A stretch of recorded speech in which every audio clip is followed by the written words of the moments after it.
Artinya ada oknum yang menodai bahwa bantuan itu harus ada identitas suatu agama yang ya dicopotin karena bantuannya, padahal ya menurut kita itu sudah memang kebablasan lah. Salam integritas. Hari ini kita akan membahas mengomentari tentang kondisi Indonesia, terlebih alam Indonesia yang saat ini bergeliat. Ada bencana di Cianjur, bencana gempa tektonik yang luar biasa menghancurkan ribuan rumah, bahkan telah menimbulkan ratusan korban jiwa. Puluhan ribu mengungsi. Mungkin suatu bencana yang luar biasa di akhir tahun ini. Setelah gempa di Cianjur, muncul lagi gempa di Garut, menimbulkan juga kerusakan. Cuma tidak separah di Cianjur. Nah, setelah berturut-turut gempa, muncul ada angin tornado di Pati yang menghancurkan 2 kecamatan, menghancurkan ratusan juga rumah, namun tidak menimbulkan korban jiwa. Namun, tetap bencana-bencana ini seperti ada sesuatu yang ingin disampaikan kepada kita, bahwa seluruh bencana-bencana yang muncul ini sebenarnya tidak satu pun manusia bisa mendeteksinya atau bisa mencegahnya, ya kan? Baru-baru ini juga ada erupsi Gunung Semeru, itu langsung ada erupsi luar biasa, awannya, debunya yang begitu sampai puluhan kilometer. Nah, ini juga menandakan bahwa memang manusia di sisi lain sangat lemah, dalam artian tak berdaya bila menghadapi alam. Yang mau kita soroti di sini adalah ketidakberdayaan kita sebagai manusia menghadapi alam. Mengapa saya mau menegaskan begitu? Bahwa memang alamlah yang memiliki bumi kita ini. Kita sebagai manusia tentu hanya mendiami saja dan memelihara.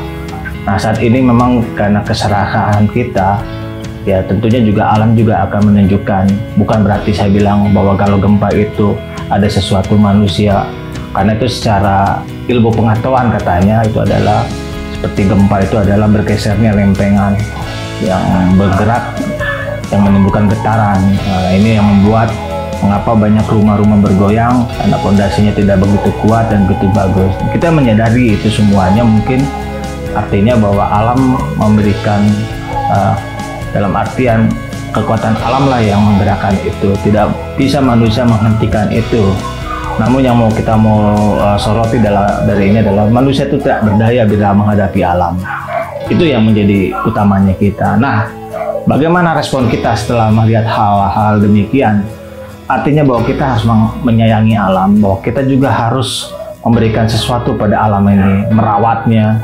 Jangan hanya karena keserakahan tadi yang saya sampaikan, keserakahan kita sebagai manusia ingin menikmati sesuatu, kita korbankan. Kita sudah tidak tahu lagi hutan kita Indonesia ini telah banyak yang telah digunduli hanya keserakahan manusia atau korporasi.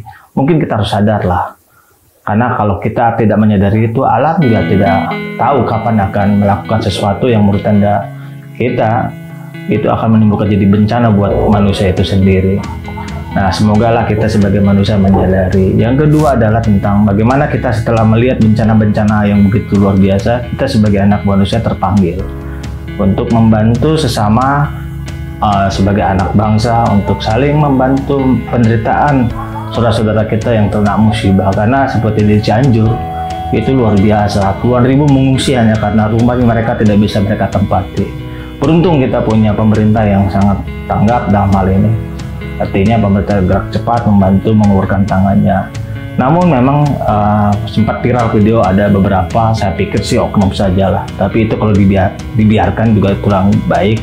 Artinya ada oknum yang menodai bahwa bantuan itu harus ada identitas suatu agama yang ya dicopotin karena bantuannya, padahal ya menurut kita itu sudah memang kebablasan lah. Artinya ya kita nggak biarkan ormas-ormas seperti begitu atau oknum-oknum begitu untuk melakukan, karena apapun yang terjadi mereka yang memberikan bantuan itu kan dari bisa pribadi, bisa dari organisasi, atau ya kita bisa paham lah kan. Artinya itu wajar, mereka kan memberikan tanggung jawab karena mereka juga harus mempertanggungjawabkan bantuannya dan sebagainya. Jadi sudah tepat juga Pak Gubernur yang melalui Pak Kapolda memberikan respon yang cepat supaya hal-hal itu tidak terulang. Karena rasanya kemanusiaan kita juga terusik. Bagaimana mungkin kita memberikan kemanusiaan, tapi masih ada oknum-oknum yang ya tidak memikirkan penderitaan warganya yang di sekitar yang memang membutuhkan bantuan uluran tangan dari manapun. Karena tolong dicatat, Indonesia ini luar biasa kebinekaannya. Indonesia hadir karena kebinekaan, bukan karena seseorang ataupun sekelompok orang yang diberikan ini, karena Indonesia hadir tuh karena kebinekaannya, agamanya, bahasanya, budayanya. Itulah yang membuat Indonesia menjadi sangat terkenal di dunia lain.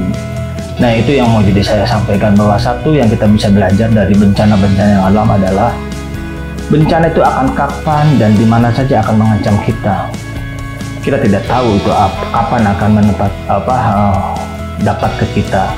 Kita selalu bersyukur, doakan supaya kita yang saat ini bisa membantu, ulurkanlah bantuan itu dengan keikhlasan, bantu saudara-saudara, karena itu memang kewajiban kita sebagai umat manusia. Di sisi lain, kita tidak berdaya menghadapi alam, karena satupun ilmu pun saat ini tidak ada yang sanggup untuk mendeteksi, ya kan, bencana-bencana yang baik pun gempa, angin puting beliung, tidak ada satupun alat. Mereka akan bisa membaca tuh bila mana sudah terjadi. Mungkin kekuatannya sekian, kecepatannya sekian setelah terjadi. Tapi kalau tahu kapan ilmunya ini akan muncul, satu, ilmu pengetahuan belum memastikan. Itulah kekuatan alam. Artinya antara manusia dengan alam memang berbeda. Kita bersyukur, kita sebagai umat manusia harus merawat itu semua. Yang paling utama sebagai anak bangsa adalah bagaimana kita menghadapi bencana alam di Indonesia. Kita seharusnya juga memberikan perhatian, uluran tangan. Kita buang, kita lepaskan semua identitas kita untuk membantu saudara-saudara kita yang sedang susah. Mungkin itu yang harus saya sampaikan di sela ini. Semoga Indonesia tetap bisa menghadapi semua ujian-ujian ini, dan rakyat Indonesia tetap kita pegang gotong royong. Indonesia tetap jaya sebagai suatu keluarga besar yang luar biasa. Jayalah Indonesia, salam integritas.